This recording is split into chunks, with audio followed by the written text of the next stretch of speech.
सुप्रभात बच्चों। आज हम कक्षा छठी का पाठ 2 गोल का अध्ययन करेंगे। पाठ शुरू करने से पहले हम इस पाठ के लेखक के बारे में पढ़ेंगे कि इस पाठ में मुख्य रूप से हमें क्या बताया गया है, ये जानेंगे। तो चलिए करते हैं पाठ शुरू। लेखक से परिचय। यदि कोई खिलाड़ी अपनी आत्मकथा का नाम गोल रखे तो इस नाम को पढ़कर इतना तो तुरंत समझ में आ जाता है कि उसे खेल से कितना प्यार होगा। जी हाँ, वे अमर खिलाड़ी हैं, हॉकी के जादूगर कहे जाने वाले मेजर ध्यानचंद। इतने महान कि भारत उनके जन्मदिन को राष्ट्रीय खेल दिवस के रूप में मनाता है, जिससे लाखों भारतवासी उनके जीवन से प्रेरणा ले सकें। इतने महान खिलाड़ी कि भारत का सर्वोच्च खेल पुरस्कार खेल रत्न उनके नाम पर दिया जाता है। तो आज हम पढ़ेंगे गोल पाठ। जो गोल पाठ है मेजर ध्यानचंद का। मेजर ध्यानचंद हॉकी के जादूगर कहे जाते थे। वो हॉकी बहुत ही अच्छा खेलते थे। बहुत सारे रत्न पुरस्कार उन्हें मिले, जिनसे उन्हें सम्मानित किया गया। आज हम उन्हीं की आत्मकथा गोल का अध्ययन करेंगे। आत्मकथा का अर्थ होता है अपनी कथा, जो बात अपने बारे में बताई जाए। तो यहाँ पर मेजर ध्यानचंद अपने जीवन का एक संस्मरण, एक किस्सा हमारे सामने रख रहे हैं। तो शुरू करते हैं आज का पाठ। इस पाठ का नाम पढ़कर आपके मन में कुछ गोल वस्तुओं के नाम या चित्र उभरे होंगे। गोल गेंद, गोल रोटी, गोल चंद्रमा आदि। लेकिन यह पाठ एक विशेष प्रकार के गोल और उससे करने वाले के बारे में है। यह पाठ एक प्रसिद्ध खिलाड़ी के संस्मरण का अंश है। इट मीन्स उनके जीवन का एक हिस्सा है। आइए इसे पढ़ते हैं और जानते हैं कि कौन थे वे प्रसिद्ध खिलाड़ी। वे प्रसिद्ध खिलाड़ी कौन थे जिनका नाम मैंने अभी आपको बताया था, मेजर ध्यानचंद, जिन्हें हॉकी का जादूगर भी कहा जाता है। उन्हीं के गोल के बारे में, उन्हीं के गोल के विषय में ये संस्मरण लिखा गया है। शुरू करते हैं पाठ। खेल के मैदान में धक्का मुक्की और नोक-झोंक की घटनाएं होती रहती हैं। खेल में तो यह सब चलता ही है। जिन दिनों हम खेला करते थे उन दिनों भी यह सब चलता था। सन 1933 की बात है। उन दिनों में मैं पंजाब रेजिमेंट की ओर से खेला करता था।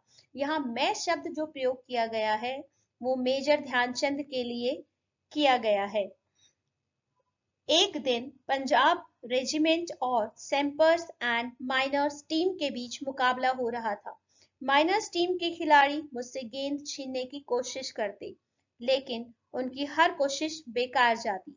इतने में एक खिलाड़ी ने गुस्से में आकर हॉकी स्टिक मेरे सर पर दे मारी। मुझे मैदान से बाहर ले जाया गया।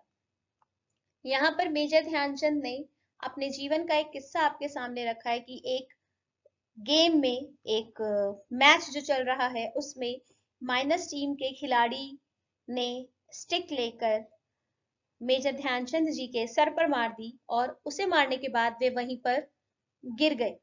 थोड़ी देर बाद मैं पट्टी बांधकर फिर मैदान में पहुंचा। आते ही मैंने उस खिलाड़ी की पीठ पर हाथ रखकर कहा, तुम चिंता मत करो, इसका बदला मैं जरूर लूंगा। मेरे इतना कहते ही वह खिलाड़ी घबरा गया, क्योंकि उस खिलाड़ी को लगा कि अब मेजर ध्यानचंद भी उनके सर पर स्टिक मारेंगे। अब हर समय मुझे ही देखता रहा कि मैं कब उनके सिर पर हॉकी स्टिक मारने वाला हूं। मैंने एक के बाद एक झटपट 6 गोल कर दिए। खेल खत्म होने के बाद मैंने फिर उस खिलाड़ी की पीठ थपथपाई और कहा, दोस्त, खेल में इतना गुस्सा अच्छा नहीं। मैंने तो अपना बदला ले ही लिया। बदला केवल किसी की तरह व्यवहार करके नहीं लिया जाता। बदला आप अपने को ऊंचा उठाकर भी ले सकते हैं। अगर मेजर ध्यानचंद उनसे बदला लेने की ठानते तो वह उस स्टिक उसके सर पे भी मार सकते थे, लेकिन उन्होंने बदला लेने का एक नया रास्ता अपनाया। उन्होंने उस मैच में जीत हासिल कर कर उससे बदला लिया और कहा, दोस्त, खेल में इतना गुस्सा अच्छा नहीं। मैंने तो अपना बदला ले ही लिया है। अगर तुम मुझे हॉकी नहीं मारते तो शायद मैं तुम्हें 2 ही गोल से हराता। वह खिलाड़ी सचमुच बड़ा शर्मिंदा हुआ। उसे बहुत शर्म आई। तो देखा आपने मेरा बदला लेने का ढंग। सच मानो बुरा काम करने वाला आदमी हर समय इस बात से डरता रहता है कि उसके साथ भी बुराई की जाएगी, क्योंकि जो व्यक्ति जैसा व्यवहार रखता है उसको लगता है कि उसके साथ भी वैसा ही व्यवहार किया जाएगा। आज मैं जहां भी जाता हूँ बच्चे व बूढ़े मुझे घेर लेते हैं और मुझसे मेरी सफलता का राज जानना चाहते हैं। मेरे पास सफलता का कोई गुरु मंत्र तो है नहीं।